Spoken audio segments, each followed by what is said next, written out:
Muy buenas noches, bienvenidos, bienvenidas a este espacio, La Lengua con Voz. Estoy muy feliz de compartirlo con nuestra querida poeta Carmen Verde Arocha, a quien había invitado desde hace un montón y por distintas razones no habíamos podido coincidir, pero en la noche de hoy vamos a tener una conversación en la que abordaremos su trabajo poético, su trabajo como escritora especialmente. Aunque debo decirles que Carmen no solamente es poeta, que en sí es un oficio maravilloso, sino que también es editora, profesora universitaria y directora de la editorial Eclexidra. ¿Qué me interesa contarles hoy de Carmen? Bueno, que es una poeta de una trayectoria extraordinaria, altamente reconocida en el campo de la crítica literaria venezolana. Carmen ha publicado varios libros de poesía, entre ellos su obra más destacada, bueno, tiene varias realmente aquí entre nos. Empecemos con Magdalena en Ginebra, publicada en 1997, Cuira, 1997-1998, Amentia, 1999, Mieles, 2003, Poesía Reunida, 2007, En el Jardín de Cori, 2015, Canción Gótica, 2017, y además tiene numerosos ensayos, publicaciones académicas, y bueno, recientemente ha recibido un merecidísimo reconocimiento por su obra titulada Mares y Halagos en el prestigioso Premio Internacional Antonio de L. Bouza para Poetas de América. Así que ante nosotros está una escritora con una trayectoria maravillosa, quien en esta noche, que es una noche de febrero interesante, ¿no? Una noche de sábado 7 de febrero,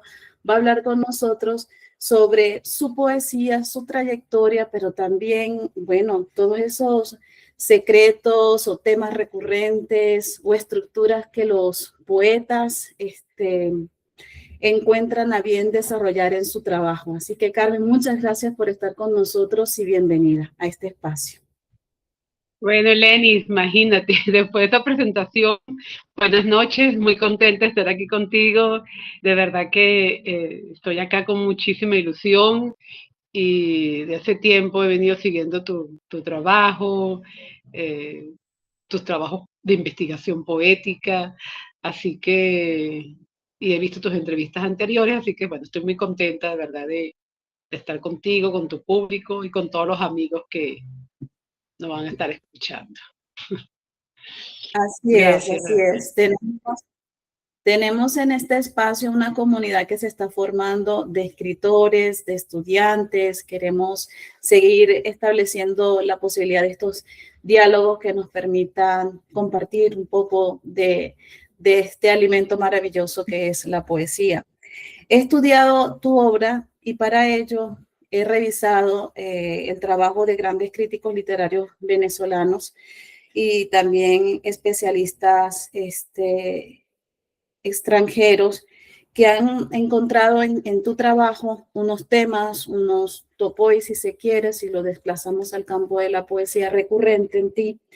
Y es ese encuentro entre, en primer lugar, el erotismo y el amor, ¿no? Que pueden ser temas que, claro, se ha trabajado en la poesía desde siempre, pero en ti es un erotismo que es el motor principal de creación, ¿no? Es ese placer eh, carnal, directo, pero también es un placer que muestra ese impulso vital y ese goce por la vida y por el cuerpo también, el cuerpo. Entonces, claro, en este recorrido que hice, yo me he encontrado con imágenes preciosas que seguramente los lectores tendrán la oportunidad también de disfrutar. Bueno, quiero contarles que acá tenemos la última publicación de Carmen.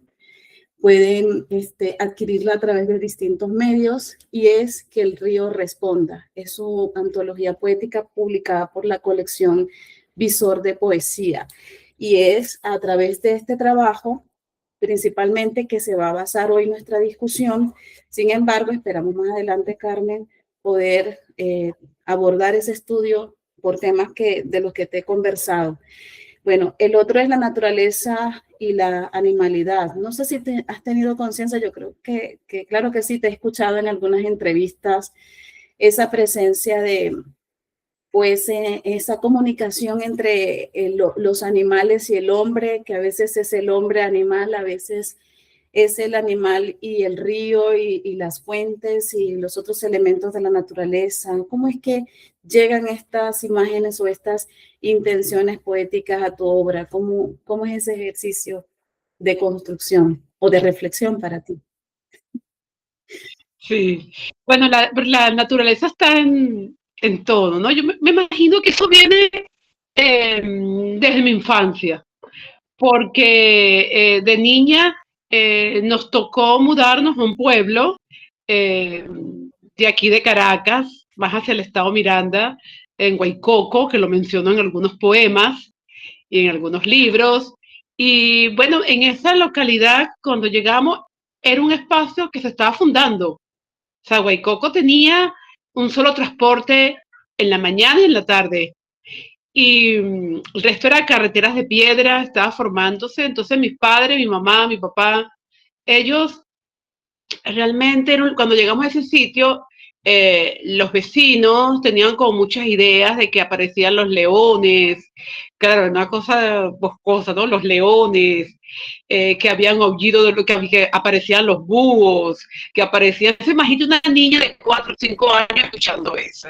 Anoche apareció un león, cantó el búho, cantó la pavita, cantó, ¿no? Que el arcoíris estaba bebiendo agua en el río. Entonces, claro, no era un río, era una quebrada, pero para un niño una quebrada es un río. Entonces, claro, yo creo que todo eso fue alimentando mi infancia, esta primera infancia. Yo no sé si mis hermanas, porque a veces no he conversado con ellas estas cosas, pero a veces cuando tengo muchos años que no voy a Guaycoco, como más de 25 años, pero eh, yo no sé si mis amigos de la infancia o mis hermanas hayan visto ese espacio como yo lo vi. A veces de pronto creo que a partir de algunas cosas me fui haciendo como, fui recreando como un propio espacio mágico para mí, ¿no? En eso estoy todavía descubriendo eso. Pero allí están todos estos animales que aparecen en toda mi poesía, claro. Y hay otros Sí. que fueron apareciendo solos, que se dieron solo, que los vi. Porque además recuerda que la poesía me viene como imágenes. Primero veo el cuadro, tengo una emoción, un sentimiento sobre algo que me invade durante varios días, meses o hasta años, y de pronto hasta que no veo la imagen no tengo claro el libro, porque yo no escribo por poemas sueltos, sino por libros. Entonces de pronto veo la imagen y a partir de esa imagen avanzo, ¿no? Así que ese leopardo al que tú aludes, el cocodrilo, todos estos Ujú. animales aparecieron, La aparecieron de hormiga. pronto las hormigas, en la Ujú. imagen, ¿no? Hay otros que Sí, todavía no han aparecido. Hay otros que por ahí todavía están escondidos, como el escorpión. Hay otros que todavía no han llegado porque no les ha tocado. Pero sí. ok. Claro, yo Pero claro, es observaba una eso. identificación con la naturaleza, pero de manera natural. No, no es un propósito, no es sentarme a escribir sobre la naturaleza. No es indagar eso. No es que estoy criticando que el hombre no atiende a la naturaleza. No, es de manera natural. Es un entorno que puede estar dentro de mí y en el afuera también. Es una necesidad Exacto. expresiva, además, que tengo. De hecho, yo cuando estaba mirando tú sabes, no puedo dejar de mirar tiempos verbales y verbos, ¿no? Esa Claro. gentilidad que acompaña a tus animales acá, ¿no? Le proporciona un carácter bastante, yo le decía, bueno, que hay bastante filosofía, ¿no? Siempre en este ejercicio de escritura, en esa concepción de mundo que tienes de los procesos internos. Bueno, yo quisiera contarte un poco que me interesó mucho tu libro En el Jardín de Cori del 2015 y quería invitarte a que por favor nos leyeras el poemario, el poema Que el río responda, poema que le da título a esta antología poética, como ya señalamos, publicado por la colección Visor de Poesía. Se encuentra en la página 95 de tu libro y bueno, y en la medida que sí, lo leamos hasta el último verso de cuando señala a Afrodita y vamos conversando sobre algunos elementos muy interesantes que aparecen en este poema. Que el río responda. Sí. Tienes grietas al atardecer, nube amarilla que recorre los días pastoreando el amor. El cielo vive dentro de tus aguas, cielo de madera, caja de armario, capaz de encerrarnos y llevarnos lejos, muy lejos, hasta el mar. Las hormigas dejan sus huellas al paso. La arena es estéril aunque hagas el amor en su centro. Por eso la expulsas de tu cauce. Sol en el agua, luna en la arena, fortalecer el espíritu sin prescindir de Afrodita. Bello.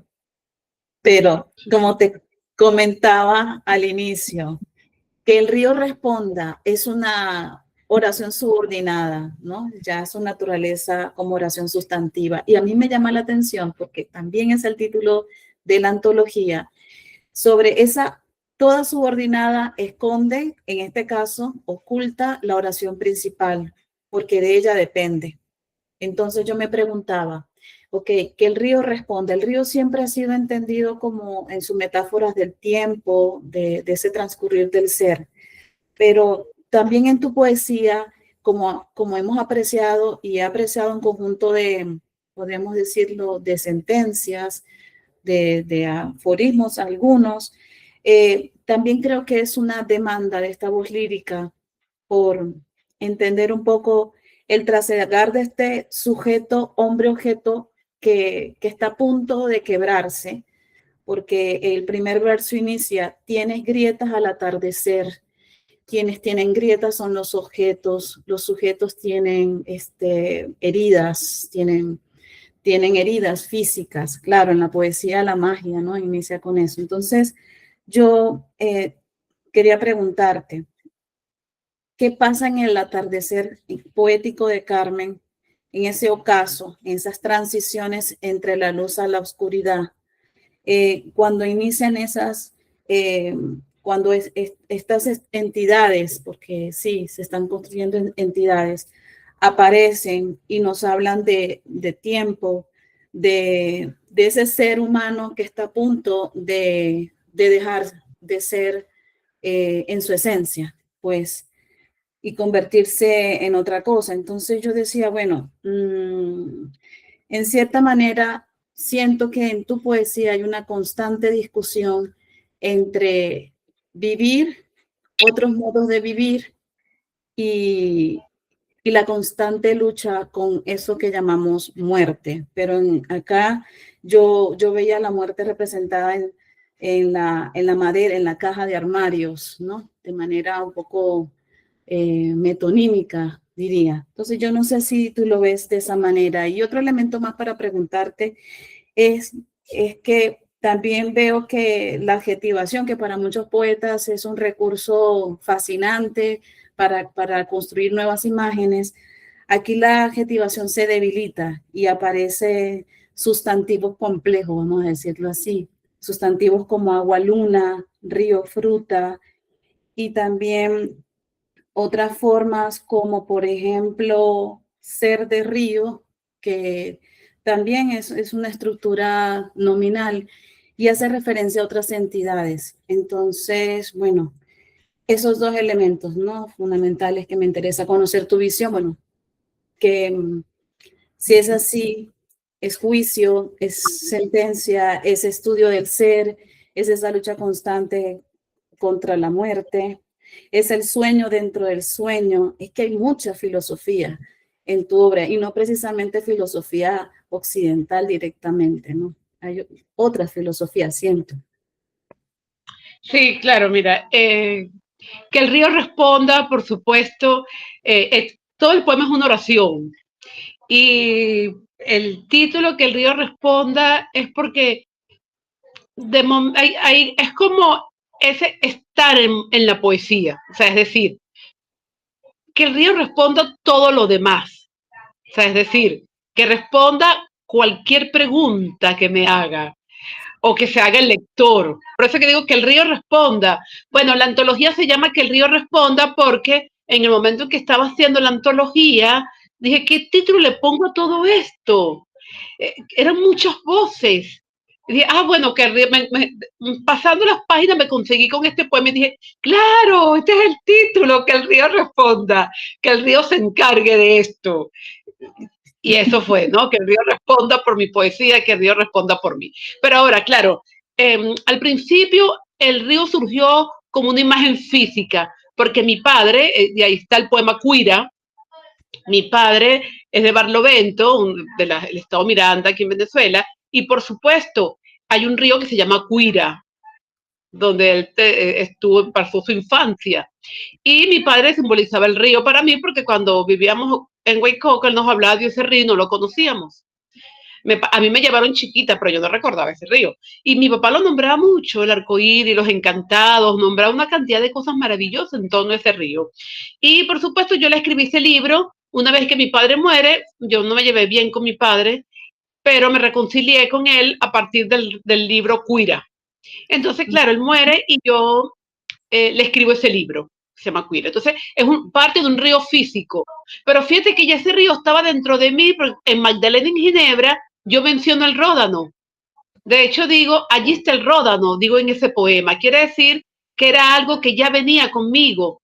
Y si hago una revisión, sí, en mi infancia, mis padres acostumbraban ir mucho a los ríos, a visitar los ríos, a la playa y luego pasábamos al río. Era así, vamos a la playa y luego al río. Era ese paseo constantemente. Entonces, por supuesto, un elemento de la naturaleza que me acompaña comenzó como algo físico, como tú dices, pero a través de mi poesía fue pasando a otra cosa, como un arquetipo. Fue caminando, ¿no? Comenzó en algo físico, en el Ródano, después en Cuira, ya en Amentia, está diciendo en los 9 meses que guardaron a Cristo, como en un río que estaba en el vientre, y así va pasando en todos los poemas hasta llegar acá en, en el jardín de Cori, donde el río se convierte en algo más metafísico, ¿no? Ya el río aquí es, digamos, como una respuesta a muchas cosas, ¿no? Al alma, a la vida, al estar, a eso de estar vivo, a ese viaje, a ese fluir constantemente, a esa agua dulce, ¿no? Que está dentro de uno también, a esa agua dulce, a ese manantial, muchas veces, la vida como fuente, como origen, el río como origen, como fuente, como fertilidad, como muchas cosas, ¿no? Como saciador de la sed. Entonces, por supuesto, pues además un río que llega al mar, ¿no? Pero además hay una investigación muy linda que a veces cuando el río entra al océano, se mantiene su agua dulce durante muchísimos, si no pregunta el Orinoco, ¿no? Cuando desemboca en el Atlántico, kilómetros y kilómetros de agua dulce, ¿no? Se mantiene. Entonces, claro, es una cosa muy bella, muy hermosa, pero también tiene que ver con eso, coloración, porque si hay en mi poesía, como tú bien lo dices, esa necesidad de orar. Ya venía conmigo desde la Magdalena, que utiliza un personaje bíblico por mi formación de estudiar en colegios religiosos. Ya venía con ese pensamiento, pero, y después Anioso me lo complementó cuando ella habla de rezar con el desamparo. Mira qué belleza. Hay que rezar con Dios, sin dioses, con el desamparo.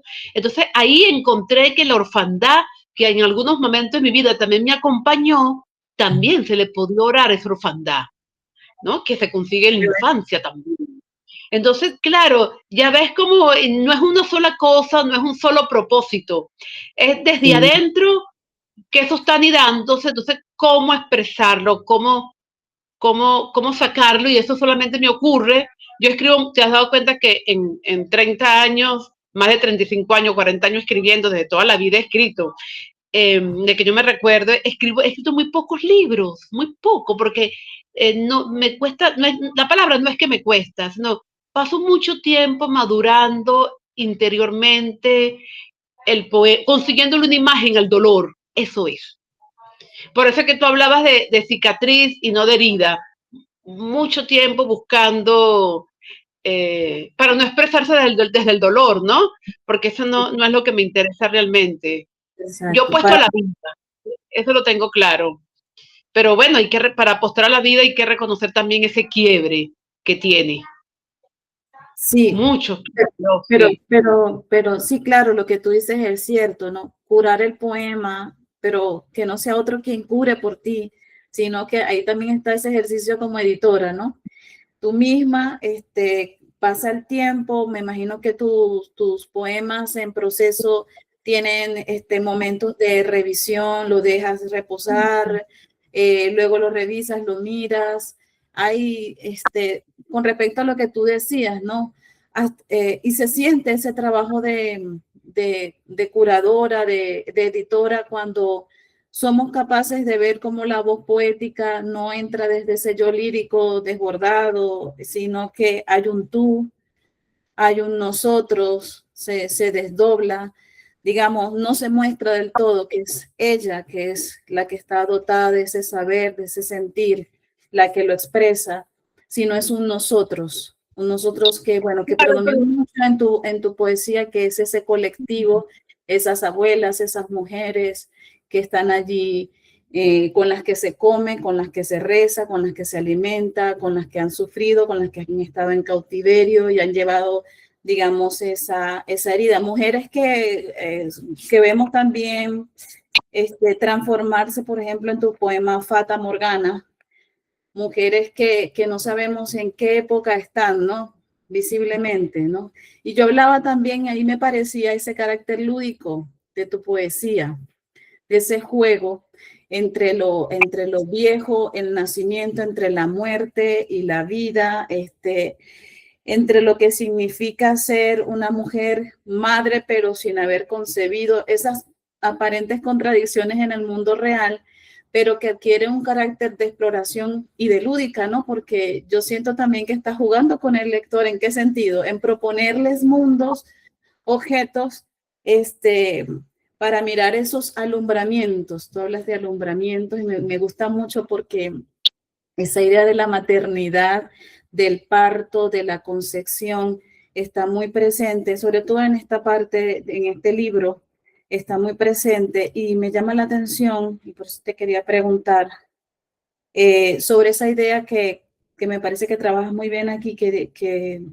denota lo siguiente, algo así, nacemos como seres que desean siempre. O sea, el deseo no es algo que se deba, ¿cómo se dice? No debe ser de carácter, entenderse como carácter punitivo, que no debe ocultarse, sino Claro, se, para para nada, nada. Piensa la disfrutar. oración. Por eso es que mi poesía inicia desde los orígenes con la Magdalena, ¿no? Porque Con es la esa cosa entre Magdalena. lo espiritual y el deseo. Parece que tú me decías este poema y me causaba gracia porque, claro, fortalecer el espíritu sin prescindir de Afrodita, ¿no? Entonces, Ajá. un poco de eso, ¿no? O sea, tienes que orar, tienes que rezar, pero también tienes que vivir, ¿no? Y sentir. Y sí, claro, está esa cuestión con el deseo, como y tú lo definiste muy bien, no tengo ni que repetirlo porque lo hiciste muy bien al principio, cuando hablabas de ese eros transformado, no Uh-huh. solamente en lo erótico, en lo sexual, sino también en lo otro, como ese impulso vital, ¿no? Uh-huh. Como eso que te mueve en el mundo. Si no hay Mira, eros, todo lo demás se desvanece, ¿no? ¿Con qué fuerza puedes rezar un Padre Nuestro si no hay un eros ahora que o una dices meditación? ahora que señalas eso, estoy buscando aquí como loca un verso, un verso donde, bueno, el poema sentí por un momento que iba a terminar en el absoluto eh, desconcierto u orfandad de la voz lírica, aquella que uno no sabe si finalmente se entrega a la muerte, eh, o acepta que la muerte es el destino de todos, ¿no? Pero una muerte que no nos deja posibilidad para crear en otros espacios o dimensiones. Mira, el poema se llama El sueño de Frankenstein. Ah, Y al final, en el penúltimo verso, tú escribes, todo es devorado por la tierra. Y aquí volvemos de nuevo con estas sentencias. Aquí este juicio que hace la voz lírica, pero el poema pudo haber terminado allí, pero la voz lírica decidió que no, y me parece interesante el signo que utilizas como si otra voz le contestara o le respondiera, pero luego esa voz dice, así nace el amor. Entonces inmediatamente pasamos, todo es devorado por la tierra, la sentencia de esa muerte definitiva, sin posibilidad de volver a crearnos, de volver a ser, porque la otra voz, ahí veo también que tu voz lírica no es una, es tus voces líricas, entonces se dice así, o Sí, sea, muchas voces, como una polifonía de... es una polifonía, exacto, así nace el amor, o sea, te has equivocado, es a través del devorarse en la tierra, es el primer paso para que tengamos la oportunidad de recrearnos nuevamente, pero en amor, o sea, en amor como esencia. Y ahora que dices de la polifonía, ahí regresando un poquito a este poema de Fata Morgana, hay momentos, hay versos, Fata Morgana, dirán algunos, que uno en la lectura, en el ritmo que trae con la lectura, siente como si fuese el coro, es decir, ahí hay un coro, aparte de que está la voz lírica, presentando todas sus dimensiones, sus, digamos, sus visiones, sus descubrimientos, habla de las mujeres vuelan apilonadas desde Japón, Uganda, México, Ecuador, Nigeria, quieren amamantar a la anciana, claro, no, estamos hablando también de este creacionismo, no sé si decirlo así, de este nuevo mundo que emerge, y hay momentos en los que estas voces entran como a matizar, cuando dicen dirán algunos, a acompañar a esa voz lírica en su propio ejercicio poético de creación, ¿no? Y de pensar dentro del poema. Claro, fíjate con este poema de Fata Morgana, sumando lo que ya tú estás diciendo, porque estoy muy de acuerdo con eso, buen análisis. También está la otra parte de que, claro, en toda mi poesía aparecen las mujeres reunidas, porque eso me gusta, la idea de las mujeres juntas. Yo no soy feminista, no soy feminista, como, digamos, desde el punto de vista ideológico, ¿no? Pero sí me gusta eso de que las mujeres estemos juntas, de que trabajemos reunidas como una especie de tejido, de bordados, o como dice uno de los versos, se juntaban como si fueran granos, ¿no? Esa cosa hermosa cuando une los granos en la mano y se ve tan bello, ¿no? Entonces, eso me parece que es como una gran fuerza. Y en Fata Morgana, por supuesto, esa Fata Morgana es ese reflejo, ¿no? Esa, como esa ilusión, ¿no? Que de pronto aparece y desaparece, espejismo, Fata Morgana, es como un espejismo.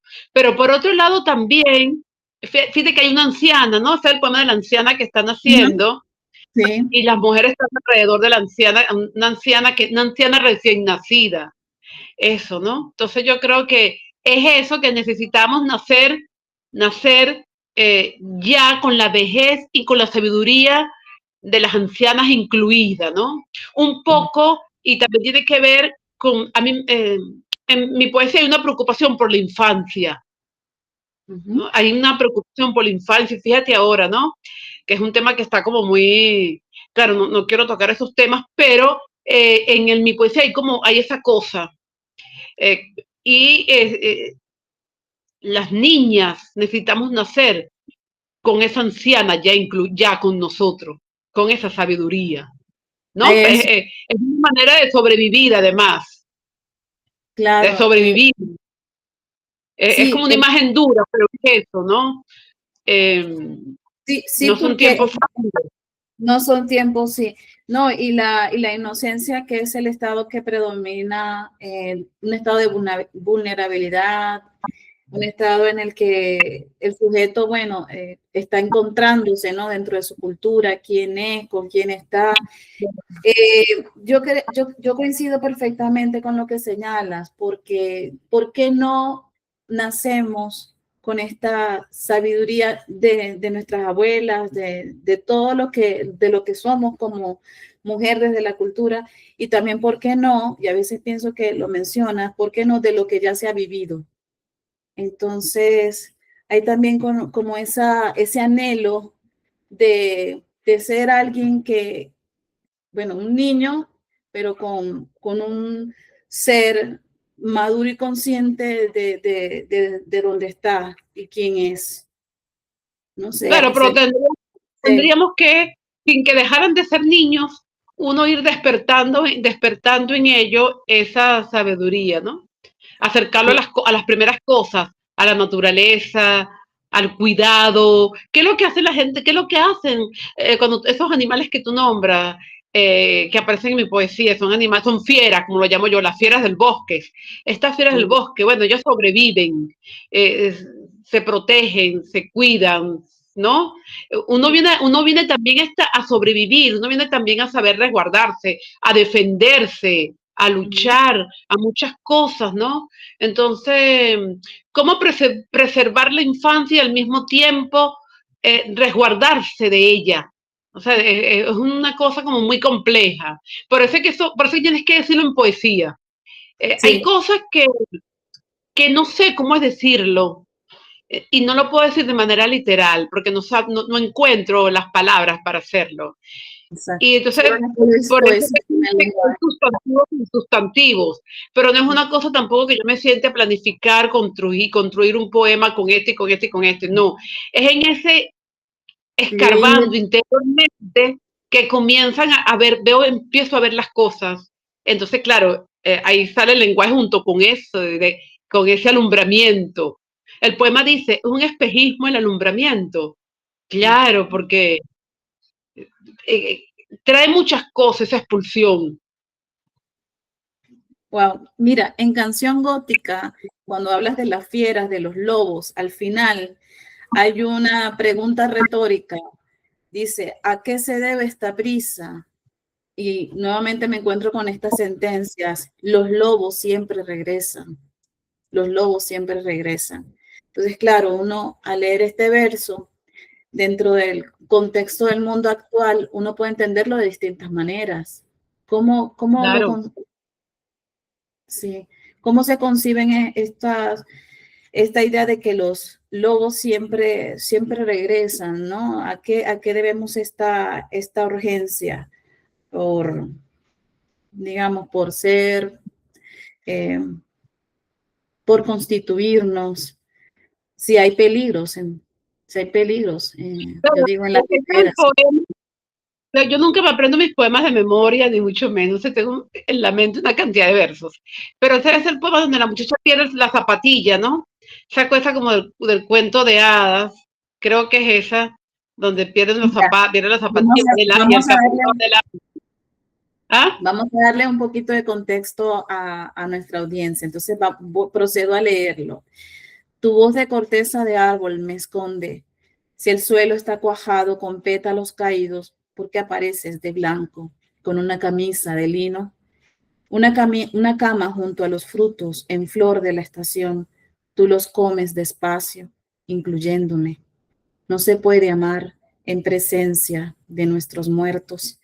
Tu rostro blanco y suave, el olor de tus manos a verde hierba me sostiene. Tu aliento de limón entra y sale de la única boca mía hallada en la selva. Acaricias entre colinas mi piel morena. Las mujeres danzamos dentro del templo, alrededor de las curvas y de los bosques de pino que aquí y allá corren abajo como fuego. ¿A qué se debe esta prisa? Los lobos siempre regresan. Entonces, Claro, fíjate, y es claro. canción gótica. Este, Bueno, siempre son preguntas o son afirmaciones que al final dejo al lector porque eh, dicen mucho, ¿no? Y sí, a veces hay cosas que prefiero no explicarlo, sino que cada no, lector le vaya dando una respuesta a eso, ¿no? Eh, según su mundo interior, su vivencia, su Así es, lectura. sí. A mí me pareció un poema hermoso. Pues como estoy estudiando tu obra, llegará el momento en que puedas leer lo que pienso de ese poema, ¿no? Cómo lo he entendido, cómo ha sido la recepción de ese poema, ¿no? Porque eso es lo bonito de la poesía, ¿no? Que yo lo siento y lo comprendo de una forma, pero otro lector en otro lugar del mundo encuentra otras entidades que uno de pronto no quiso ni referenciar, pero para él están y existen. Y lo importante es que existan en el poema.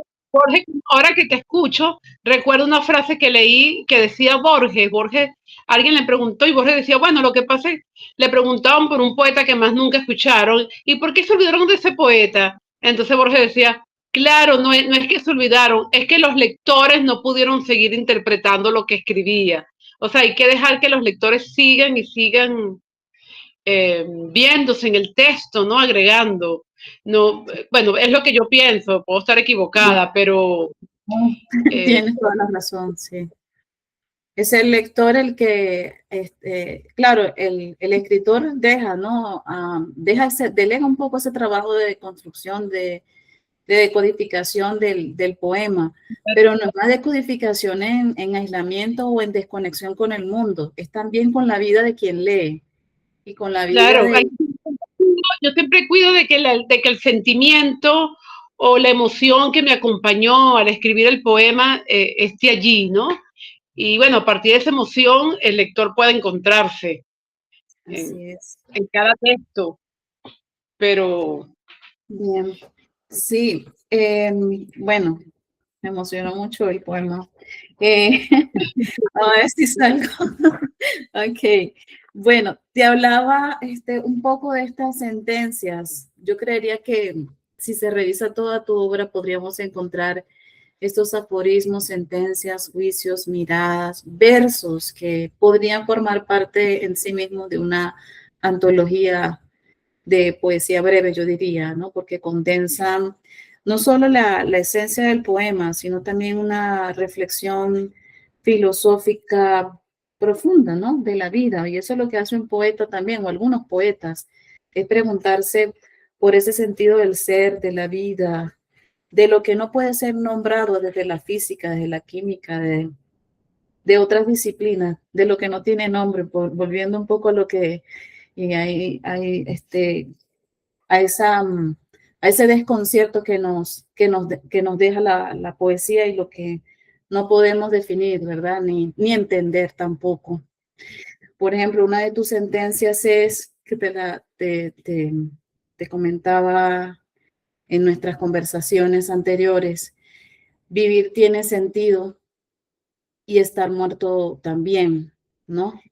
Cuando uno la analiza desde el punto de vista gramatical, ambas son verdad, o sea, desde el punto de vista, desde la visión del poeta.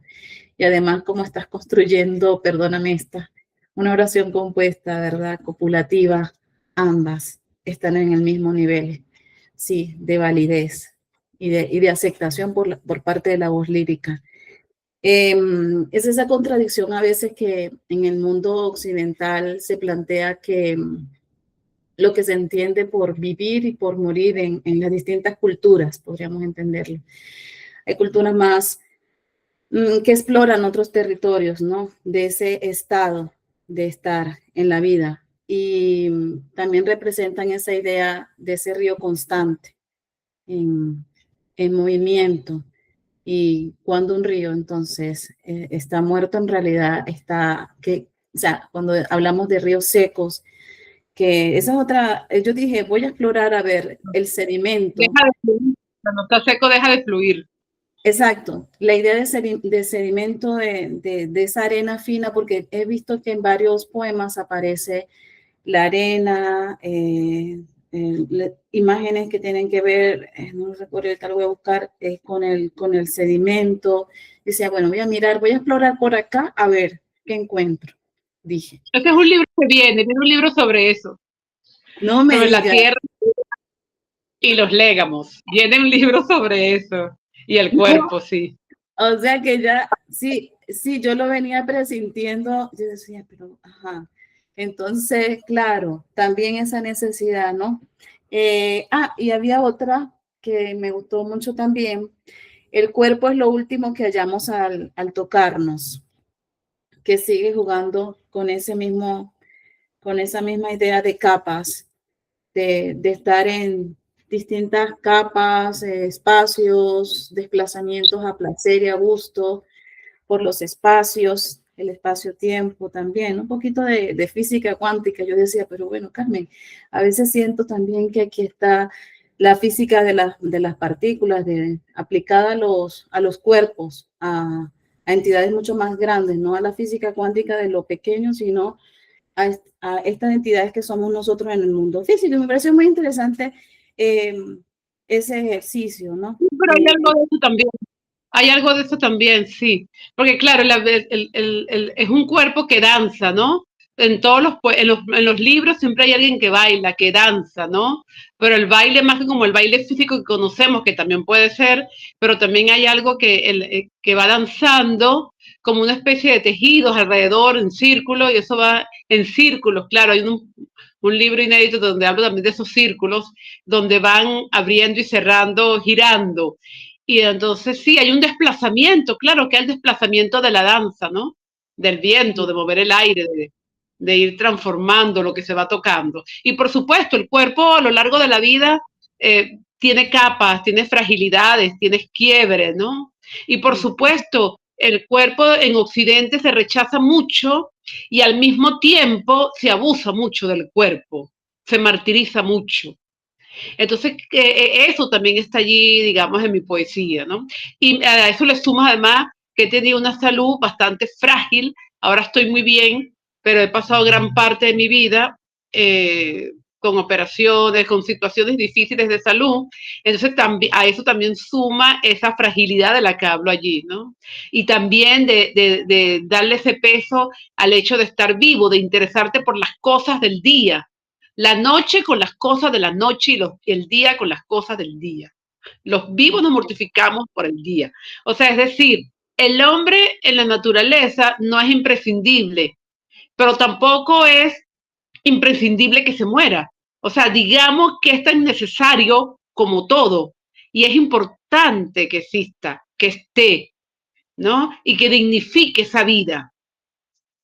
¿Ves? Entonces, no tiene sentido luchar de que vas a morir, ir en contra de la muerte, volver loco a los muertos. No tiene sentido de eso si eso está allí al mismo tiempo acompañándote y en algún momento vienes para acá.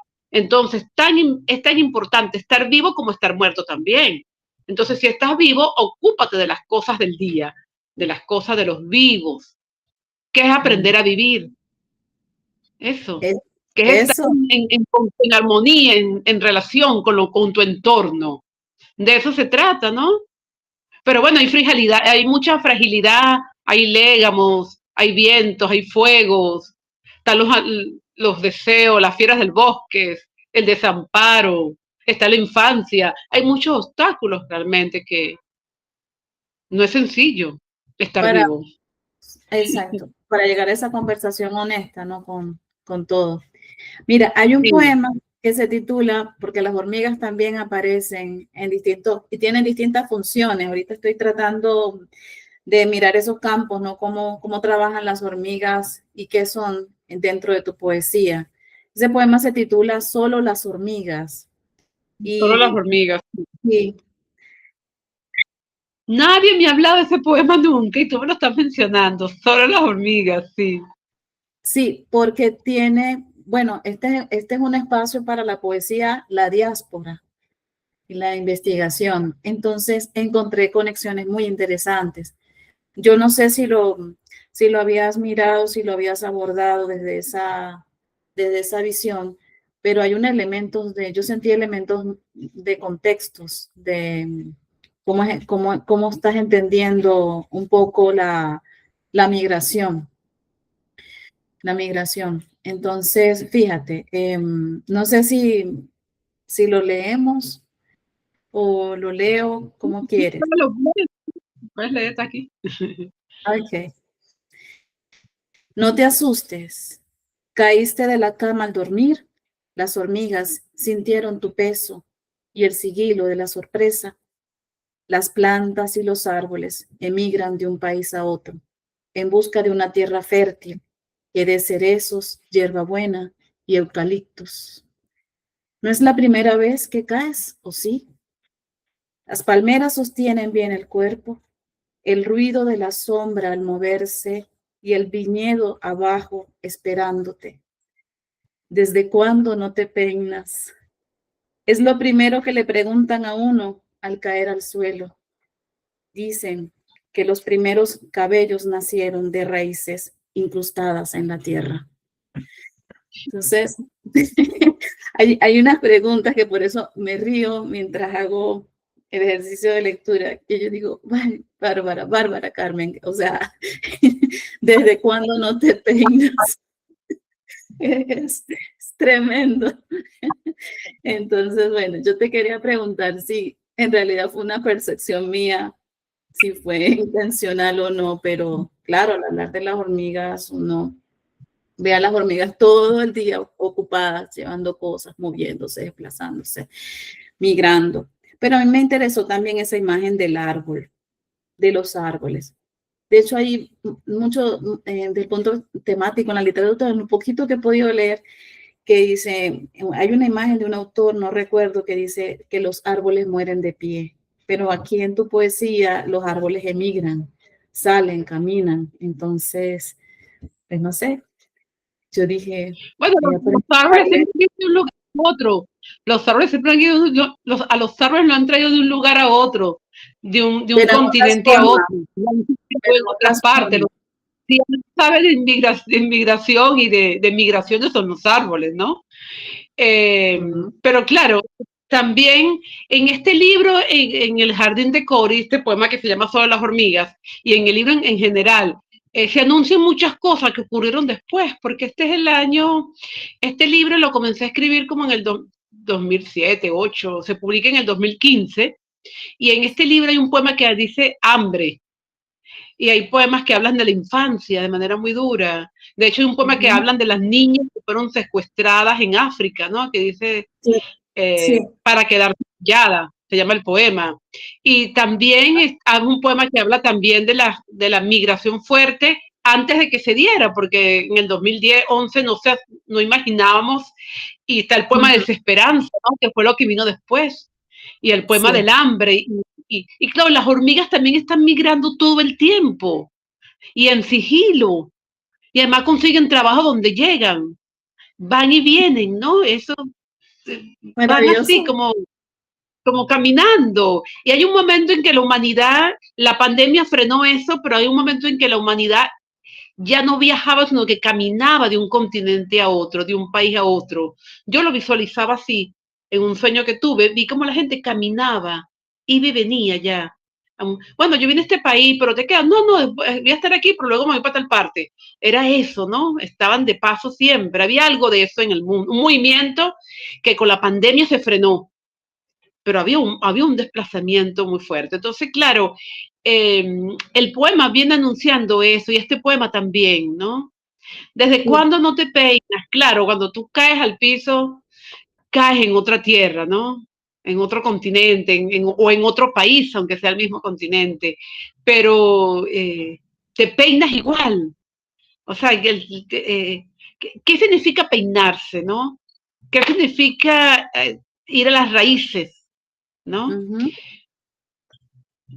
Se Situar, siembra igual, el agua es la misma, el agua es la misma, el cuerpo es el mismo, pesas lo mismo, ¿no? Son como muchas preguntas que plantea este poema. sí. Entonces, claro, No, a mí, pues, no sé si te respondí, porque no, perfectamente, lo hiciste perfectamente, porque yo sí decía, bueno, es cierto, mirando la fecha de publicación del libro, es muy anterior a estos muy procesos. antiguo.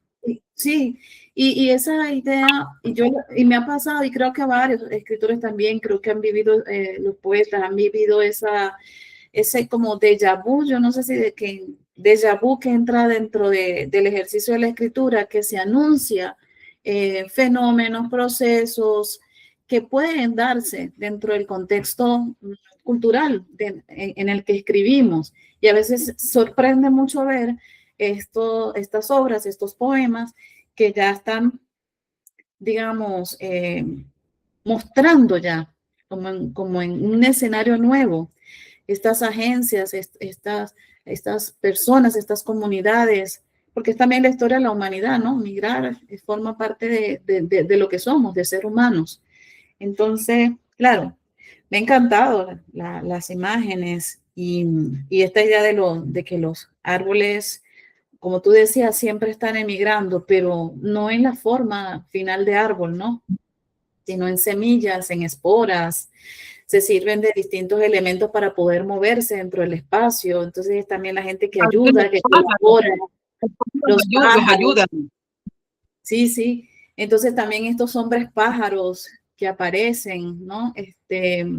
Dentro de la poesía y en tu trabajo también, estas nuevas agencias que aparecen con la unión de dos sustantivos, como te señalaba.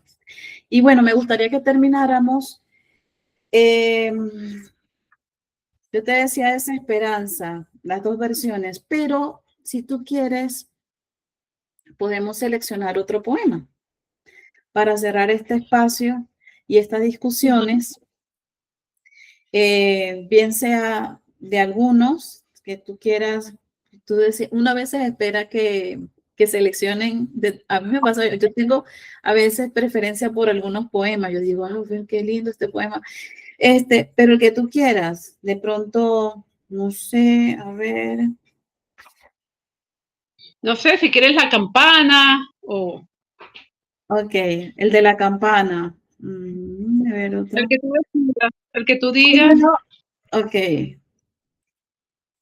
Ay, este me encantó, este me gustó mucho. Se titula, bueno, no sé, pues el de la campana tiene un carácter, una dificultad. Es altamente filosófico, pero también me encanta este que se titula Un trozo de canela, 143.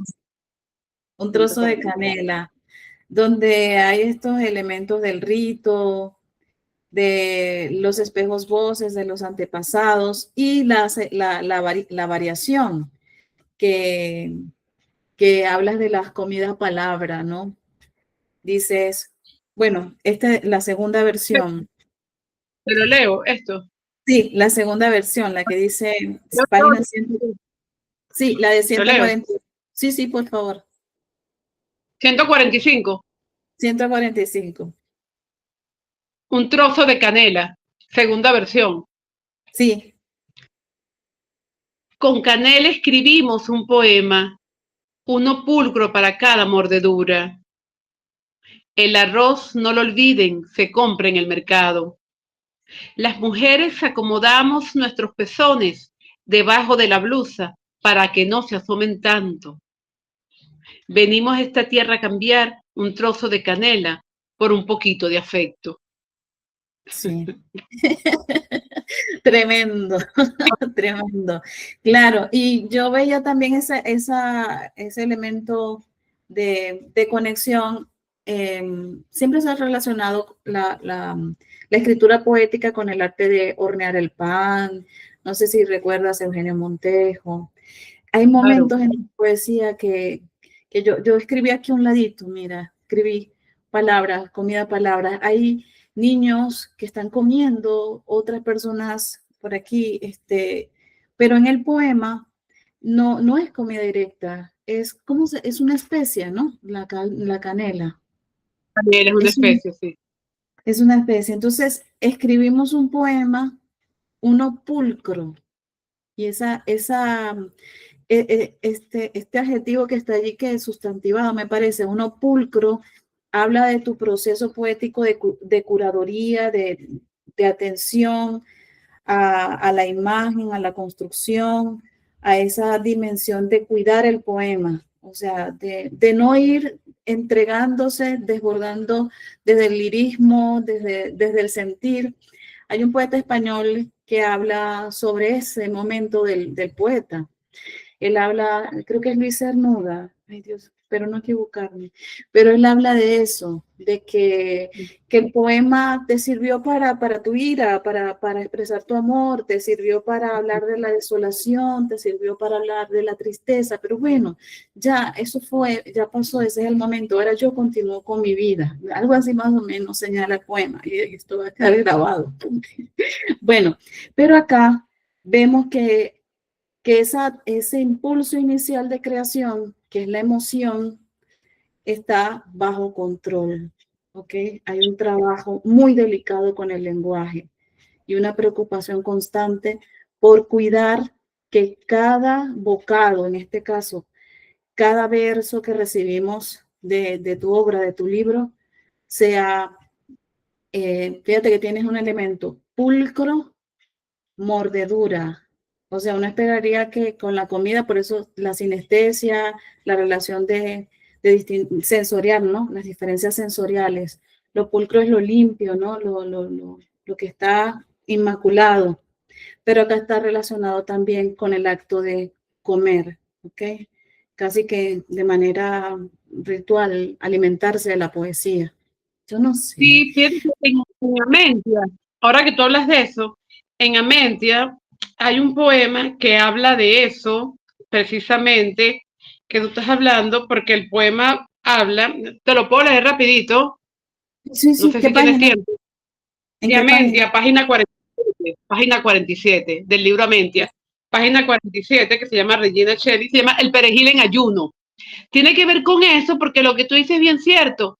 Hay una limpieza del lenguaje, pero también, pero es una limpieza del lenguaje que viene dada, no es una cosa tan racional, sino que viene dado también por una búsqueda interior de la pulcritud. Hay una búsqueda de la pulcritud, porque en mi caso la pulcritud es tener salud. ¿Ve? Hay alguna búsqueda de eso, de la salud. Y en los poemas, una amiga me dijo, ay, pero en tu poesía nombra mucho el blanco. Claro, pero nombras el blanco como una posibilidad, como la posibilidad de sanación, ¿no?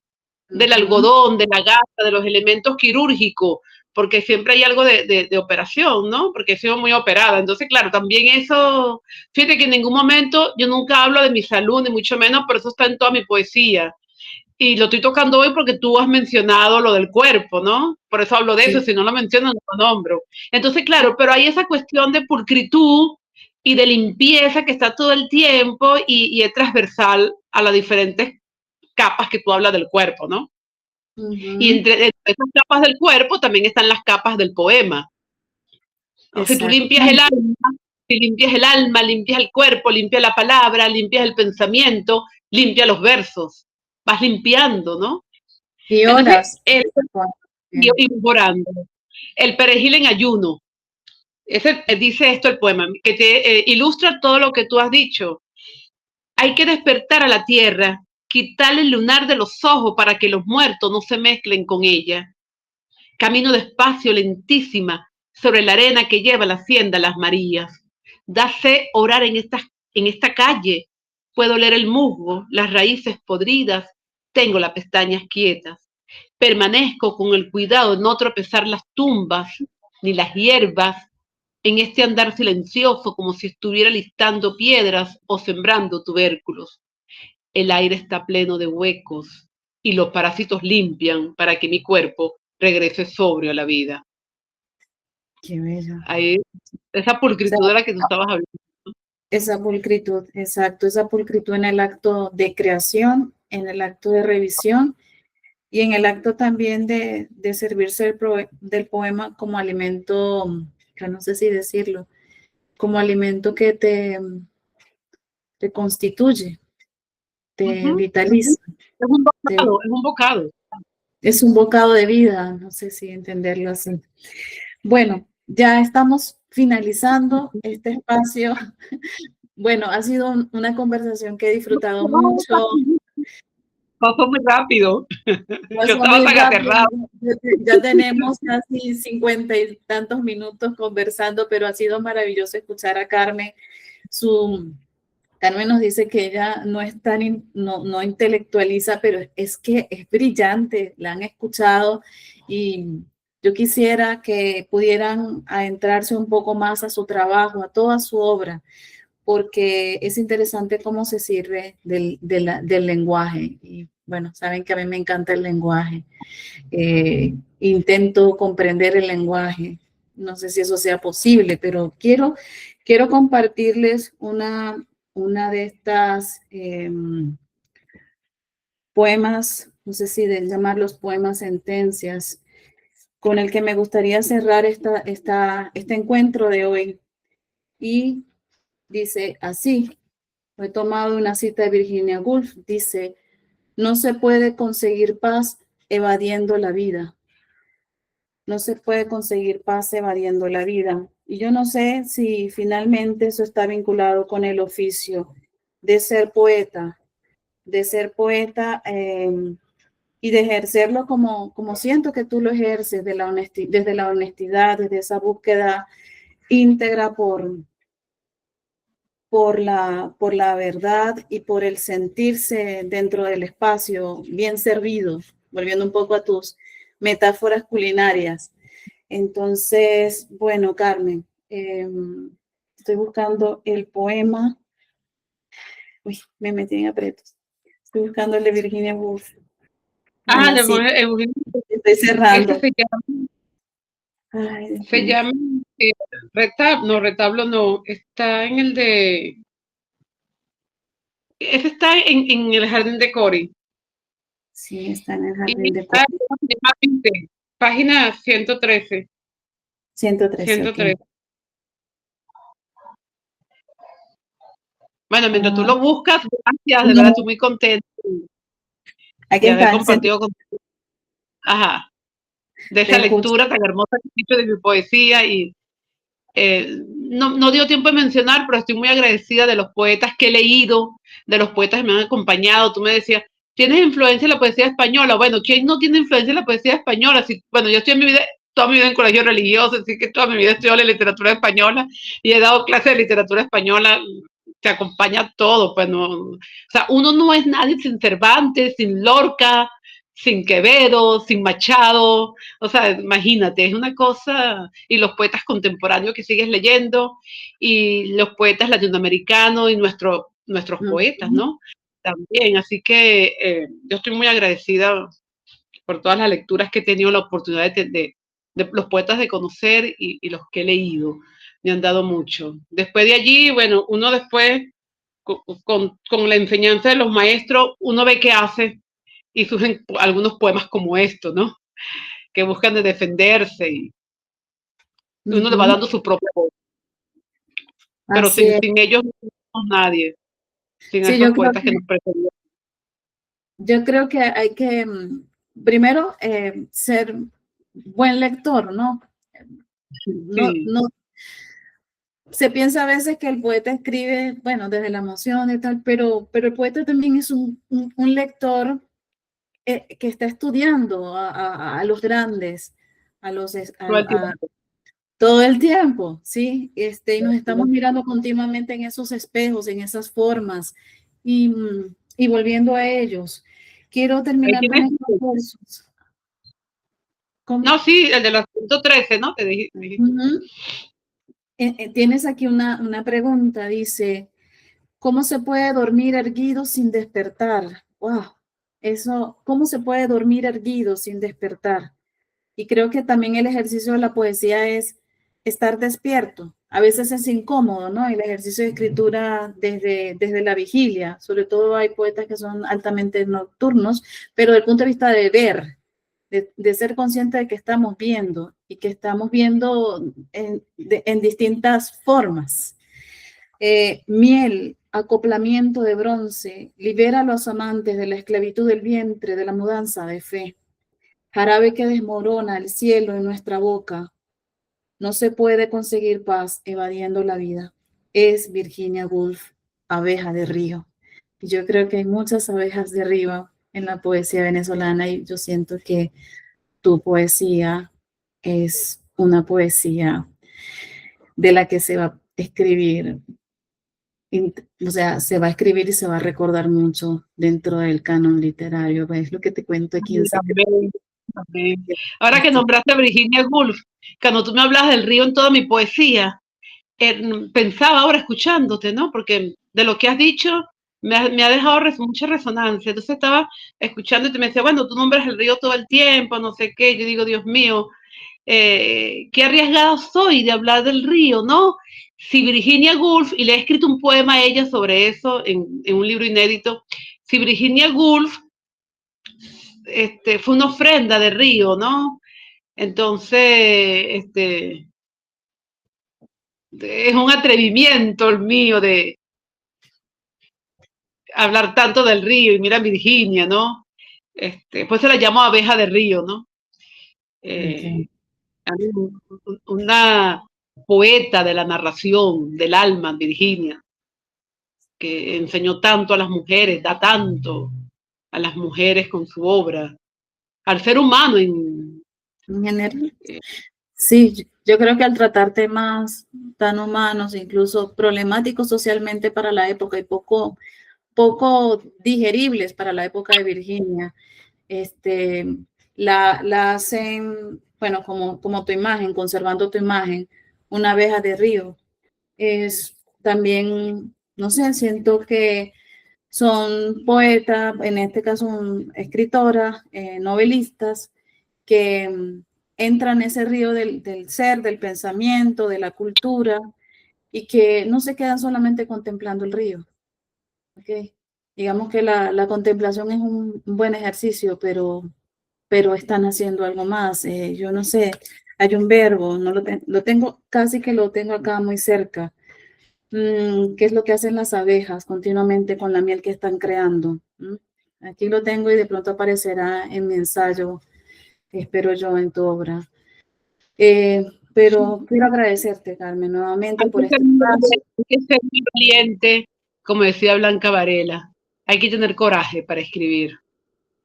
Hay que ser grande, ¿no? Blanca Varela, una poeta que amo muchísimo y que me ha dado en la escritura, porque leerla me ha dado tanta seguridad, tanto aplomo. Soy muy insegura con mi poesía, pero Blanca Varela me ha dado, que cada poeta te da algo, y Blanca Varela me ha dado aplomo, entereza. Eso, Te lo me pasa agradezco. en el territorio de las incertidumbres, a veces queremos estar siempre habitando, pero no. Y hay otras voces que también se muestran y todos estamos llamados también a escribir, a expresarnos libremente y a seguir contemplando el río, pero también intentando que ese río nos muestre devenires distintos, ¿no? Y transformar desde la palabra estos espacios del mundo actual de hoy. Aunque dicen que la poesía y la literatura no cambian el mundo, pero quien lee se cambia, o sea, cambia, ¿ok? En su manera de ser y de sentir y de entender la vida. Muchas gracias, Carmen. A todos ustedes, gracias por acompañarnos en este espacio de la lengua con voz.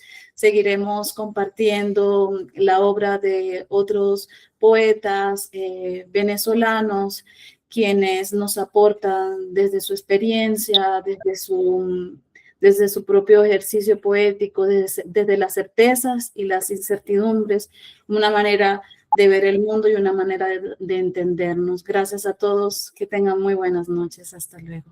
Gracias y que la poesía, bueno, te acompañe siempre. Gracias.